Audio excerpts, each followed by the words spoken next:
Hello everyone, myself Anish Gaur from LPM Public School, Gola Bazar, Gorakhpur. So let us start the feedback mechanism. So this mechanism is especially responsible for the regulation of the endocrine secretion.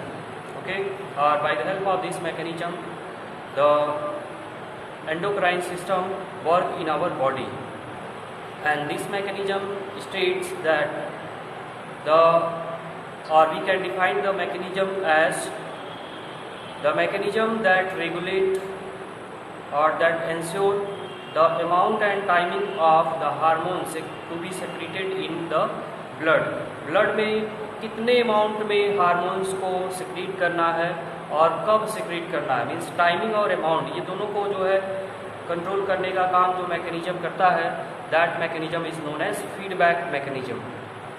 Feedback mechanism ये आपका topic है.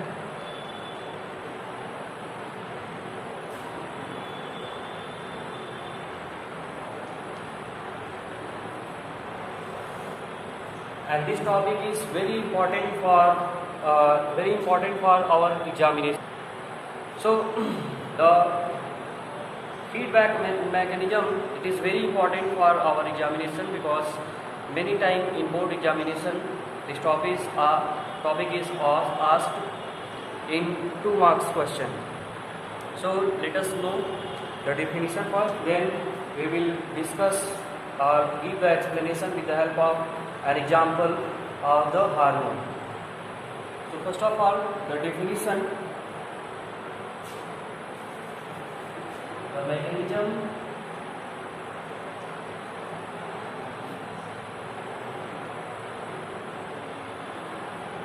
to regulate the timing and amount of the timing and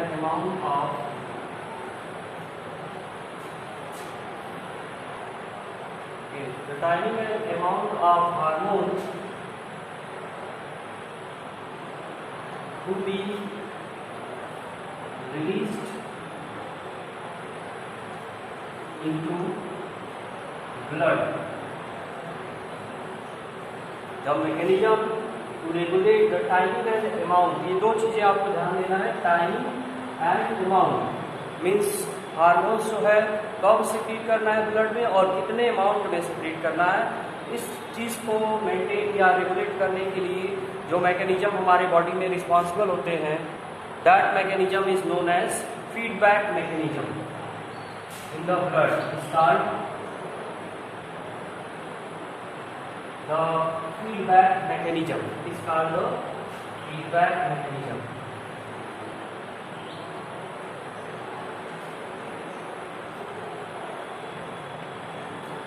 This mechanism is known as feedback mechanism. तो देखिए होता क्या है कि hormones जो होते हैं ये इनका एक टाइमिंग फिक्स्ड होता है. मीन्स जब हमारे ब्लड में हार्मोन्स की रिक्वायरमेंट होती है तभी ये हार्मोन्स ब्लड में रिलीज होते हैं. हमेशा जो है हार्मोन्स ब्लड में रिलीज नहीं होते हैं. तो ये टाइमिंग को रेगुलेट करने का काम और उसके अलावा amount of hormone which is required by the blood, वो हार्मोन्स का अमाउंट भी जो है सेट करने का काम भी एक मैकेनिज्म के थ्रू होता है. तो इस मैकेनिज्म को हम बोलेंगे फीडबैक मैकेनिज्म. इसका हम एग्जाम्पल लेते हैं. Example of the feedback mechanism. So let us take the example of insulin hormone. Insulin hormones को हम एग्जाम्पल के फॉर्म में लेते हैं, जिसमें इंसुलिन का फंक्शन क्या होता है. The function of insulin to regulate the blood sugar level. Blood के शुगर लेवल को ये रेगुलेट करने का काम करता है इंसुलिन. तो अब कि कैसे इसका अमाउंट और टाइमिंग सेट होता है, तो देखिए ब्लड शुगर लेवल जो होता है, जब ब्लड का शुगर लेवल ब्लड में राइज करता है, इंक्रीज होता है. ये एरो अपर साइड में दिखाने का मतलब rising of sugar level. increase sugar level in blood. So increased sugar level of blood. This increased sugar level of blood is detected by the cells of gland, which is responsible to maintain or to release the hormone to maintain the sugar level in the body. तो वो gland कौन सा होता है? Pancreas होता है. तो ये जो राइजिंग ऑफ शुगर लेवल है वो डिटेक्ट किया जाएगा, detected by the cells of pancreas. Is detected by the cells of pancreas.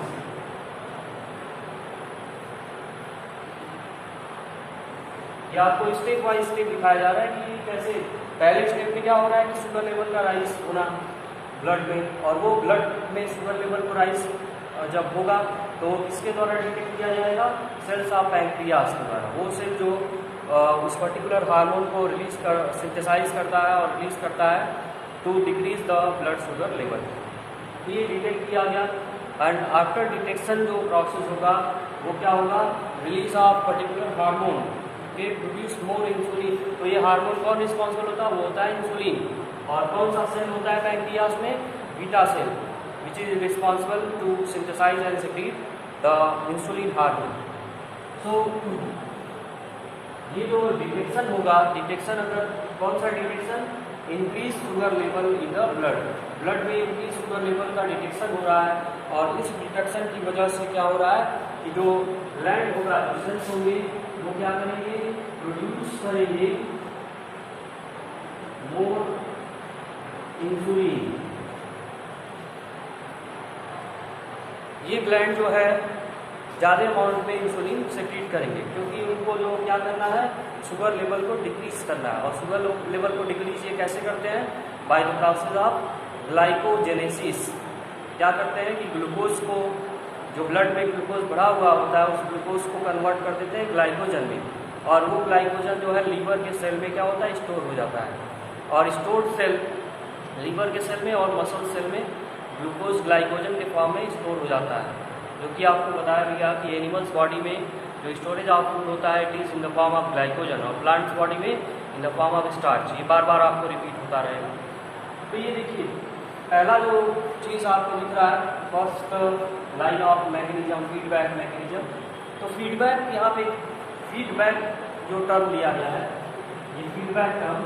तो फीडबैक का मीन्स ये होता है कि किसी भी चीज़ को पहले हम उससे जानकारी लें कि आपको कितने अमाउंट में चाहिए, हमारे प्रोडक्ट जो है आपको कितने अमाउंट में और कब ज़रूरत है. तो ये फीडबैक, और ये जो है जो प्रोडक्ट है वो आपको अच्छा लग रहा है कि नहीं लग रहा है, तो ये सब फीडबैक पहले लेते हैं, उसके बाद जो है उस चीज़ को आगे बढ़ाते हैं, प्रोडक्ट की सेलिंग करते हैं. तो वैसे ही हमारे बॉडी में भी जो हार्मोन्स का अमाउंट और टाइमिंग होता है, तो उसका पहले फीडबैक लिया जाता है. तो फीडबैक किसके द्वारा लिया जाता है?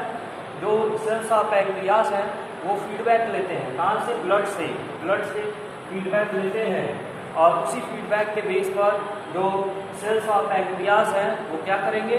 अगर ज़्यादा अमाउंट में शुगर है तो वो क्या करेंगे? प्रोड्यूस करेंगे इंसुलिन को, more amount of insulin produce करेंगे.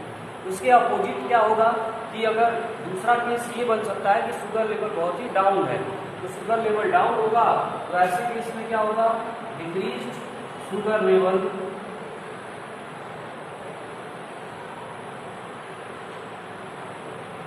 In blood.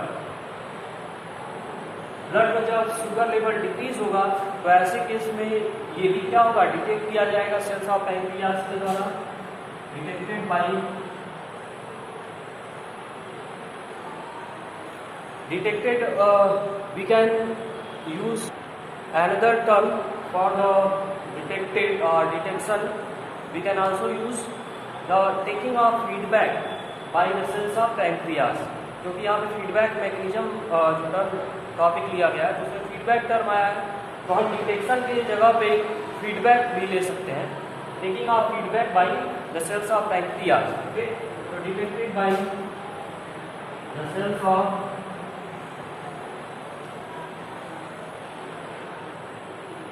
pancreas, cells of pancreas.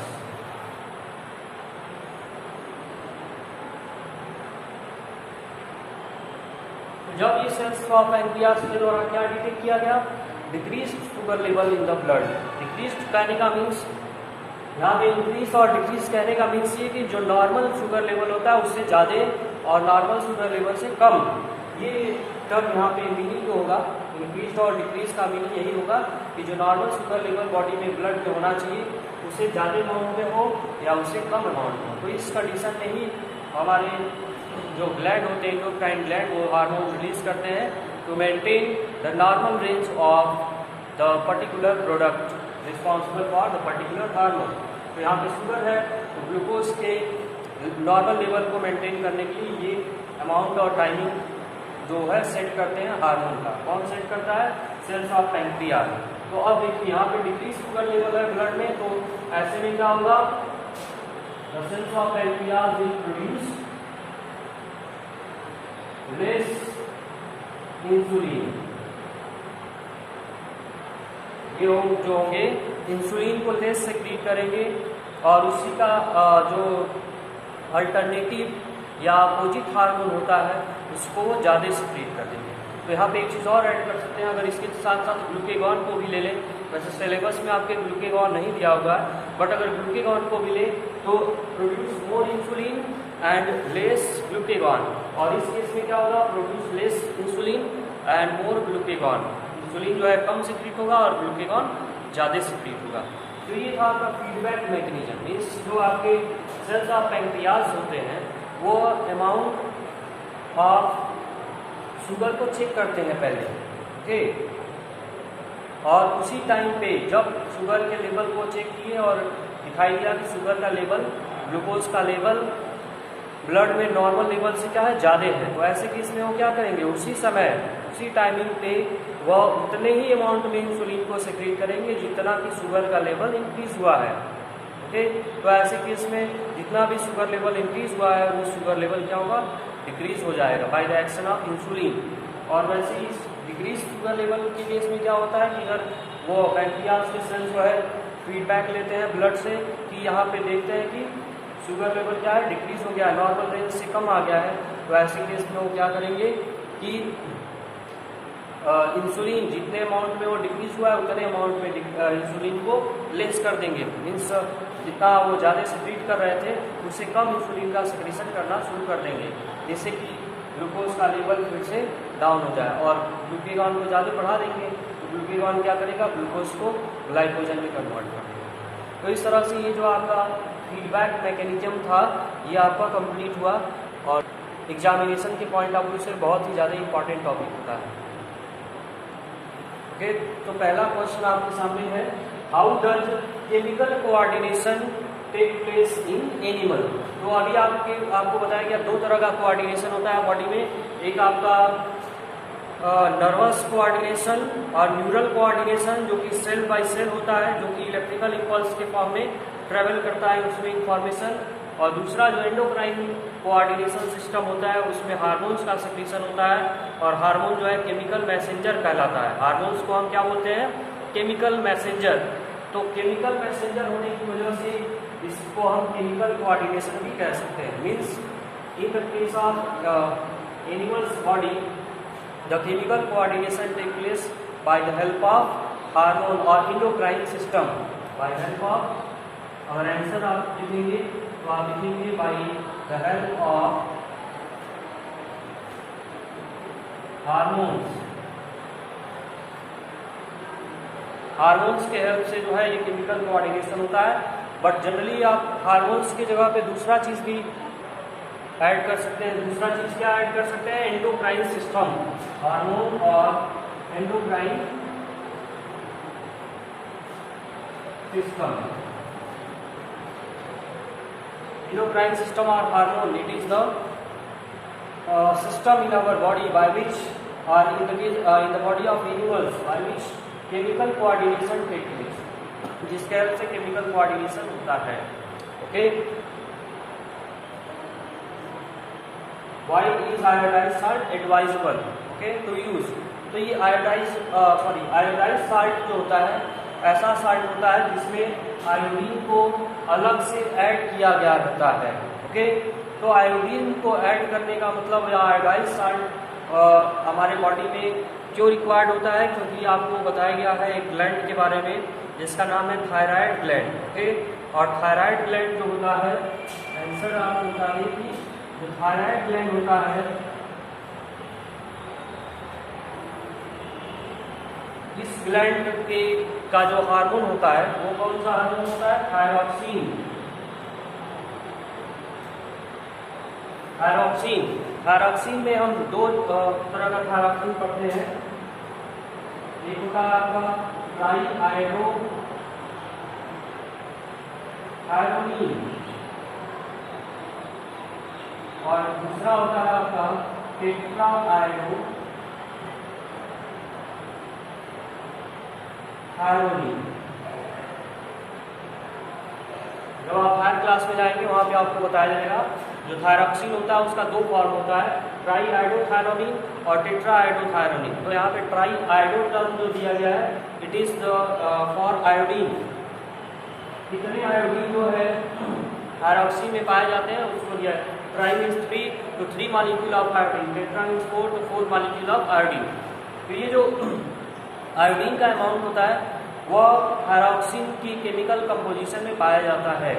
And in the absence of iodine the formation of thyroxine will be not possible, क्योंकि उस केमिकल थायरॉक्सिन के स्ट्रक्चर में आयोडीन का होना जरूरी है। तो इस तरह से आयोडीन अगर हमारे बॉडी में नहीं यूज होगा रेगुलर में, और हार्मोन्स जो होते हैं तो ये नहीं कि एक बार बन गए तो 10 दिन तक हमारे बॉडी में पड़े रहेंगे। ये जो हार्मोन होते हैं वह बनते हैं और यूज होते हैं, और यूज होने के बाद ये यूरिन के थ्रू बाहर निकल जाते हैं। ओके, तो ऐसे केस में इनका कंटिन्यूअस बनना भी जरूरी होता है, और कंटिन्यू बनने के लिए, सिंथेसाइज होने के लिए आयोडीन की ज़रूरत होगी।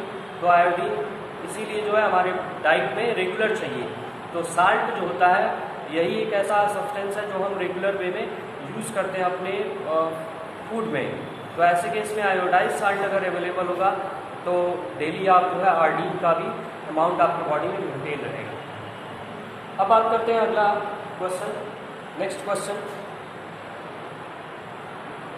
How body respond when adrenaline secreted in the body. तो इसके बारे में भी आपको बताया गया था, a number of changes occur due to the secretion of adrenaline in the body. और वो कौन से चेंजेस होते हैं?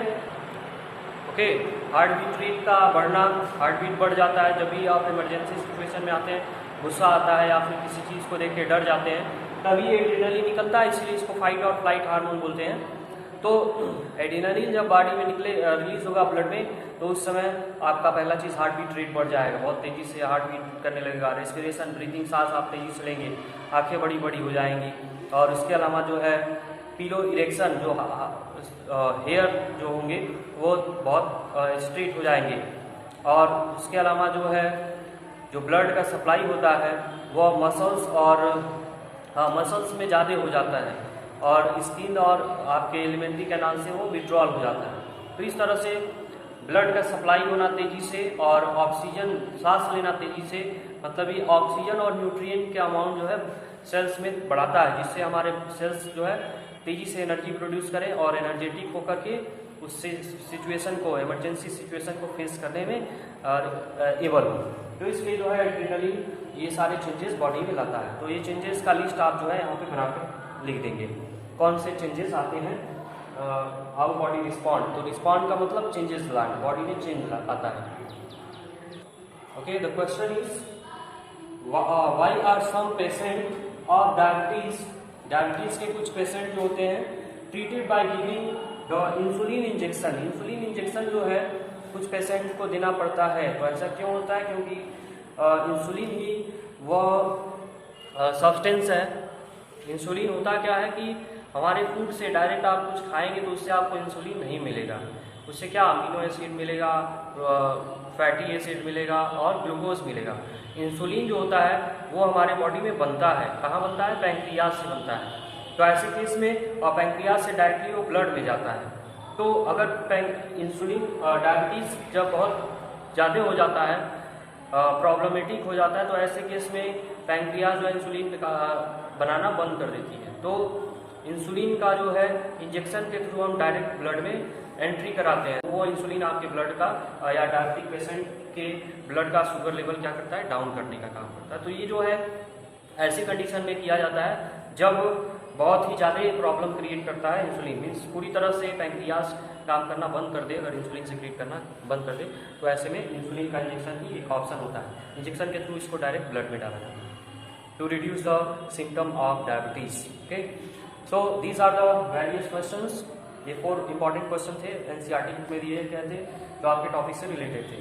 तो ये आपका टॉपिक कंप्लीट हुआ with the help of practice of some question. अब जो नेक्स्ट टॉपिक आपको पढ़ना है that is about the control and coordination in plants.